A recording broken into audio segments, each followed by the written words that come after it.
네, 시사 맛집 장강이 왔습니다. 오늘은 평소보다 1시간 늦게 찾아온 시사 맛집 장강. 장윤미 변호사의 장, 강전의 변호사의 강을 땄습니다.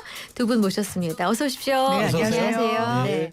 우리 강전의 변호사 축하할 일이 하나 생겼죠? 말씀해 주시죠. 네.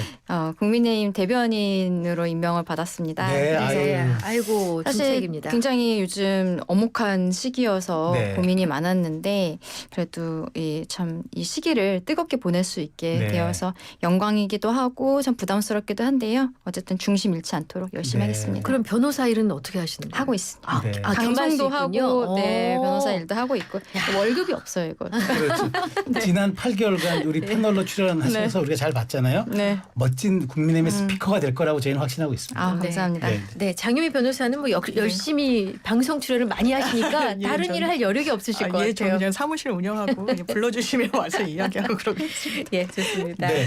자, 오늘 이제 먼저 헌재 얘기부터 잠깐 짚어볼게요. 네. 그 윤석열 대통령 6차 이제 헌재 변론 기일인데 오전에 이제 707 그 특임단장을 맡고 있었던 김현태 대령의 이제 신문이 이루어졌고요. 2시부터는 이제 좀 전에 시작했습니다. 네. 곽종근 전 특전사령관의 신문이 이어지고 있습니다. 먼저 김현태 특임단장 계엄 당시 이제 아주 야전 최일선에 있었던 현장 지휘관이었는데 이 김현태 단장에 대해서는 어떻게 신문에서 주로 좀 그 보도가 됐었습니까? 사실 김현태 특전사령부 707 특수임무단장이죠. 네네. 이분은 어떤 계엄에 대해서 인식을 갖고 있는지 지난 12월 달에 서울 용산 앞에서 기자회견도 그렇죠. 했었어요. 거리 기자회견 한번 하셨죠. 예, 울면서 네. 했었고 이건 군을 대단히 이용한 거다. 707 부대원들은 모두 이제 피해자다. 네. 책임질 일이 있으면 본인이 책임을 지겠다라는 취지로 이야기를 한 적이 있었고 오늘은 주택에 그 현장에 나가 있었기 때문에 본인이 직접 뭐 대통령이랑 비화폰으로 통화를 할 뭐 그런 직책은 있지 않았고요. 뭐 사령관급이나 이렇지는 않아서 본인을 지휘하는 곽종근 사령관으로부터 그 당시에 어떤 명령과 지시 내용들이 있었느냐가 좀 주된 쟁점이었습니다. 네. 그분과 관련해서 과거에 이제 뭐 용산 앞에서나 국회에 출석했을 때 뭐 체포를 해서 끌어내라고 하는 지시가 네. 있었느냐와 관련해서는 본인이 직접 그런 지시를 들었던 건 아니고 과거에 이제 뭐 기자회견을 했거나 아니면 국회에서도 좀 짧은 시간 안에 좀 압축적으로 하다 보니까 네. 이제 본인은 그 부분을 뭐 지휘 같은 것을 받던 사람들이 이 음성을 들었던 걸 나한테 전해줘서 이렇게 끌어내라는 것도 있었던 걸로 본인이 인지하고 있었다는 취지였지 네, 내가 네, 직접 받은 건 아니다. 뭐 네. 이런 이야기를 했었고요. 여기서 제가 봤을 땐 아마 이제 체포와 관련해서는 여인영 방첩사령관이 되게 주된 업무를 했던 것 같고 정말 끌어내라라고 했을 때는 이제 이진우 전 수방사령관도 여기에 이제 관련이 돼 있고 여기 현장에 나갔던 오늘 그 현재도 단장이죠. 네. 김현태 단장도 이 부분과 관련이 있는데 본인이 곽종근 사령관으로부터 이런 이야기는 들었다는 건 증언을 했어요.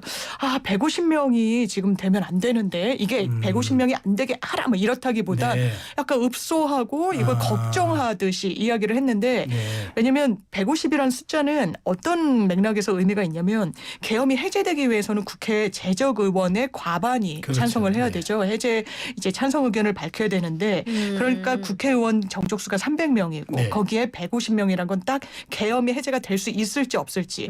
그러니까 그 맥락에서 보면 아마 곽종근 사령관은 그 위 그러니까 김용년 전 장관 내지는 윤석열 대통령으로부터 관련한 지시를 받지 않았겠느냐라고 추정할 수 있는 그런 증언이 나왔습니다. 지금 김현태 707 단장의 증언이 왜 중요하냐면은 대통령 입장에서는 대통령이 그동안의 대국민 담화나 아니면은 이 소송 과정에 있어서 변호인들을 통해서 이야기했던 내용과 완전히 다르게 이야기하는 사람들이 몇 명 있습니다. 그저께 나왔던 그 홍장원 국정원 제1차장이라든지 그리고 대표적으로 오늘 이제 오후에 나오게 되는 곽종근 특전사령관인 거예요. 네, 군은 상하 관계가 있기 때문에 이 시스템을 보면은 김용현 전 장관이 곽종근 특전사령관에게 명령을 하고 그러면은 곽종근 사령관이 오늘 오전에 증인으로 나온 김현태 707 단장에게 이렇게 명령을 하는 이런 구조인데 그렇기 때문에 곽종근 사령관이 정확하게 본인의 부하들에게 무엇이라고 지시했는지 그것을 확인하기 위해서 오늘 김현태 707 단장이 출석을 한 것이었거든요. 좀 아까 장 변호사님 얘기해 주신 것처럼 지금 이 김현태 단장 같은 경우에는 용산 앞에서 기자회견을 하기도 했고, 근데 그 이후에 국회에 나가서 체포하라, 뭐 끌어내라 이런 얘기는 직접 듣지 못했다라는 형태의 이야기를 했어요. 그래서 윤석열 대통령 측에서 증인으로 신청을 했기 때문에 오늘 오전에 나오게 된 것입니다. 네. 오늘 오전에 그 김현태 단장이 이야기한 거는 본인은 곽 전 사령관으로부터 이제 임무를 부여받은 것이 국회의사당과 의원회관에 대해서 이 확보를 하라는 이게 본인의 임무였다라는 네. 것이고, 그런데 그때 곽 사령관이 끌어내라 국회의원 이런 단어를 쓰지는 않았다라고 오늘 오전에 증인으로 선서한 다음에 이야기를 한 거예요. 네. 그리고 의원 그 건물 자체에 대해서 확보했다라는 것이 어떤 뜻이냐 여기에 대한 질문에 있어서는 의원의 출입을 차단한다는 개념은 아니다. 그렇기 때문에 본인이 그 국회 건물 안에서 안규백 민주당 의원을 만났는데 네. 그냥 지나쳤다는 거예요.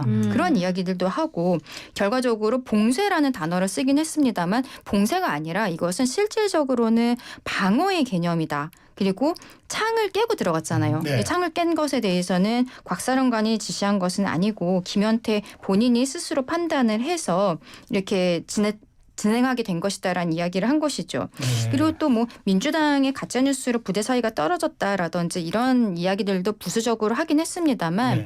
오늘 오후에 곽 사령관이 이야기하는 내용 아마도 이야기할 내용과는 네. 굉장히 상반된 내용들을 오늘 오전에 얘기를 했었습니다. 네. 네, 여인영 전 사령관 그리고 홍장원 차장, 그리고 이준우 전 사령관까지 나온 상황에서도 정치인 체포조 운영 관련해서는 이게 퍼즐이 잘 맞춰지지가 않는 상황인데 곽종근 전 특전사령관의 신문이 지금 이어지고 있는데요. 오늘 지금 발언 하나 나왔어요. 한번 보실까요? 네. 지금 YTN TV로 생중계가 되고 있는데요. 곽종근 사령관은 윤 대통령 앞에서 당시 계엄 선포할 상황이 아니다. 윤 대통령이 12월 3일 23시 40분경 비화폰으로 전화했다고 진술한 것으로 전해지고 있습니다. 자, 오늘의 진술은 앞으로 어떻게 영향을 미치게 될지 어느 정도 퍼즐을 완성시킬 수 있을지 전망을 해보신다면. 일단 김현태 단장은 체포 지시를 본인이 직접 받은 건 아니다. 그리고 이제 체포와 관련해서 윤석열 대통령 그 공소장을 보면요. 윤석열 대통령의 지시사항 중에 이진우 전 수방사령관한테 총을 쏴서라도 문을 부수고 들어가서 끌어내라. 여기서 네. 이제 국회의원을 끌어내라는 거예요. 그리고 이 부분과 관련해서는 이진우 전 수방사령관이 헌재 출석했을 때 이 질문을 국회 소추인단도 여러 차례 했지만 답변하지 않았고 재판관들도 물었어요. 왜냐하면 대단히 중요한 사실관계예요. 네. 국회의원을 끌어내라고 하는 지시가 정말 있었다면 그러니까요. 이제 문제가 되는데 거기에 대해서 체포를 하라는 사실은 없었다. 그런 사실 없었다고 명시적으로 네. 얘기를 했는데 지금 끌어내라는 부분과 관련해서는 답변이 제한된다라고 표현을 했습니다. 네. 그런 사실이 없었다와 그런 사실에 대해서 답변하지 않겠다는 완전 천지 차이예요. 네. 법률적으로. 그리고 오늘 동아일보 기사에 어떤 그 일면 단독 기사가 나왔냐면 동아일보가 이 관련한 수사 기록을 입수를 했다는 거예요. 네. 그리고 입수하면 거긴 대단히 디테일하게 나오지 않습니까? 이진우 전 수방사령관의 조서 등과 관련해서는 끌어내, 총 이런 단어가 들어갔다는 거고 네. 또 대단히 구체적인 게 어쨌든 대통령으로부터 직접 전화를 받았을 때 이런 워딩이 있었다는 건데 네. 전화를 받았을 당시가 국회로 이동하고 있었던 네. 때라는 거예요. 그래서 수행을 했던 이 수행장교가 네. 본인이 받으려고 했는데 대통령님이라고 떠서 이건 내가 받을 수 있는 전화가 네. 아니다 해서 바로 직접 건넸더니 네. 대통령의 음성이 본인도 이 밀폐된 차량에서 네. 옆에 앉아 있다 보니까 고스란히 들렸는데 거기서 총을 쏴서라도 들어가서 끌어내라. 네. 4명 중에 1명을 끌어내면 된다라고 본인도 들었다고 검찰에 진술을 했다는 거예요. 네. 그리고 또 다른 사람은 그 당시에 국회 현장에 있었던 수방사 장교는 내가 이진우 사령관으로부터 그때 본청 내부 진입해서 의원을 끌어내라는 지시를 받았다라고 이야기를 합니다. 이게 혼자가 아니다라고 하는 게 아니라 네. 이진우 전 사령관은 그런 사실에 대해서 말할 수 없다라고 하는데 주변인들이 매우 구체적으로 지금 검찰에서 진술을 한 걸로 보여요. 네. 그러니까 검찰도 공소유지에 필요한 공소장에 이런 사실관계들을 네. 넣은 걸로 보여서 이건 윤석열 대통령한테 썩 유리하게 사실관계가 돌아가진 않는 것 네. 같습니다. 네. 지금 말씀하신 거를 뒤집어서 생각을 해보면은 어떻게 보면은 굉장히 핵심적인 부분들 여인영 사령관은 답변을 하지 않는다. 네. 답변을 하지 않은 이유는 본인의 형사 사건이 진행되고 있기 때문인 것이거든요. 그리고 이진우 수방사령관이 지난 화요일에 증인으로 출석해서 한 이야기 중에 공소장에 나와 있는 본인이 했다는 말 중에서 워딩 중에서 내가 하지 않은 이야기들이 네. 있다라는 거예요. 그러면은 공소장을 작성을 하는 과정에 있어서 공수처와 검찰, 경찰이 수사가 제대로 이루어진 것이 맞는지에 대해서 굉장히 의구심이 들 수밖에 없는 것이죠. 대통령에 대해서 굳이 구속 기소를 해야 되는 것인가? 일단은 석방을 하고 그리고 경찰에서부터 단계적으로 수사를 하고서는 기소라는 것이 맞지 않느냐라는 이야기들이 있었지만 그때 검찰에서 이미 본인들은 뭐 김영윤 전 장관의 공소장에도 대통령에 대한 얘기들이 많이 있고 뭐 수사가 뭐 진행이 잘 되었다라고 하면서 구속 기사를 발의해버렸던 거잖아요. 대통령에 대한 수사를 더 이상 안 하고. 근데 지금 나오는 내용들이요. 뭐 여인영 사령관이라든지 뭐 이 관련된 사람들의 그 증거 이미 그 조사되어 있는 내용들은 헌재에서 다 가지고 있어요. 그게 윤석열 대통령 측에서는 사실상 수사 기록을 받으면 안 된다고 주장을 했지만 다 증거로서 받았거든요. 그러면은 지금 이 정도 이야기들 가지고서도 뭐 진술을 거부하고 더 이상 디테일한 질문들이 헌재 재판관들 직권으로 질문하는 것에 나오지 않는다는 거는 수사 기록이 허술하다는 겁니다. 그리고 저는 실상 화요일 날 증인 신문을 보면서 이게 검찰에서 대통령을 기소한 것이 굉장히 무리했던 것이 아닌가라는 생각을 하고 잠깐 화요일 얘기 나온 김에 홍장원 차장도 오늘 곽종근 사령관과 같이 굉장히 대통령에게 말하자면 적대적 증인이었잖아요. 그런데 지난 화요일에 있어서 그 메모를 작성하게 된 경위라든지 이런 것에 대해서 정영식 재판관이 굉장히 좀 디테일하게 물어본 것이 있죠. 검거 지원이라고 되어 있는 검거를 지원해야 되는 것인데 그냥 검거라고 표현이 되어 있는 부분.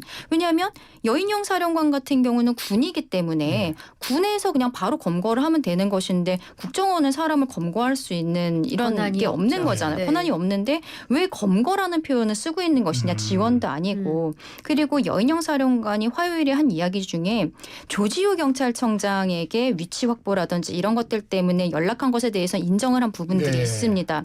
그러면 연락을 한 것이 조지호 경찰청장에게서 자료를 확보할 수 있는 것이라면 굳이 홍장원 차장에게는 어떠한 연유로 연락을 하게 된 것이 굉장히 좀 의문이 드는 부분이 있거든요. 대통령 측에서 마지막에 홍장원 차장에 대해서는 국정원 직원이기 때문에 대통령이 이제 사직을 사표 처리를 하는 것이잖아요. 그렇게 처리를 하니까 바로 다음 날부터 이 체포 명단이라든지 이런 이야기들이 홍장원 차장으로부터 나오더라라는 이야기를 하고 있는 거예요.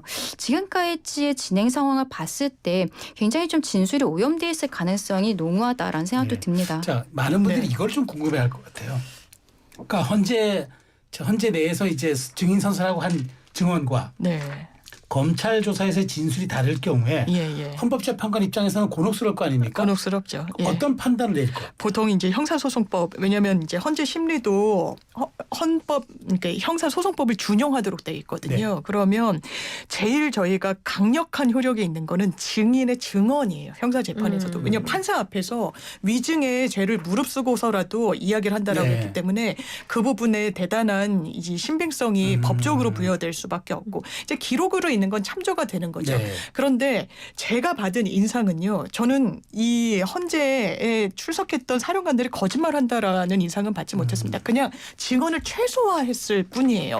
그게 언론에서 아니면 이제 여러 특정 진영에서 뭐 사실상 부인이다 했는데 이 사람들은 자기 형사재판이 걸려 있기 때문에 이 부분을 본인을 위주로 생각할 수밖에 없어요. 근데 아무래도 이제 윤석열 대통령이 정말 그 자리에 재정하고 있는 상황이 압박으로 느껴진다는 건 사실 부인은 못할 것 같긴 합니다. 다만 그렇다라고 해서 막 가공해서 거짓말을 지어낸다고 보이진 않아요. 그냥 그런 사실은 없는 건 없다. 그러니까 내가 체포에 대해서 못 들었으면 오늘도 이 김 단장 같은 경우는 나는 그런 건 못 들었다.